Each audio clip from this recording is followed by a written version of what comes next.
चालणं पुढं लोकांना काय मार्गदर्शन करणार? माझ्या जीवनात अनेक संघर्ष आले.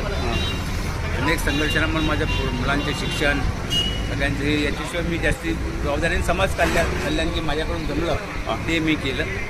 लोकांना मदत, लोकांना कोणाला पैशाची मदत, कोणाला कशाची मदत, दवाखान्याची मदत अशी कामं मी केली आहे.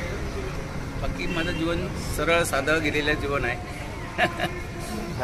वाढदिवसानिमित्त आमचे लाडके मारुती इकारजी साहेब बोलतील. सन्माननीय विजयरावजी वैद्य हे आमच्या मॉर्निंग ग्रुपचे ज्येष्ठ सदस्य आहेत. ते नियमितप्रमाणे योगा करतात. त्यांनी आपली कळमेश्वर टेक्स्टाईल मिलमध्ये सर्व्हिस होती आणि रिटायर झाल्यानंतर त्यांचं जीवन हे पूर्ण आपल्या कुटुंबासाठी आणि सामाजिक कार्यासाठी आणि मदत करणे हा त्यांचा छंद आहे.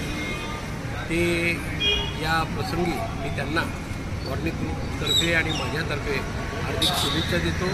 और पुढील आयुष्य त्यांचं सुखी समृद्धी जावं अशी प्रार्थना. धन्यवाद. नमस्कार.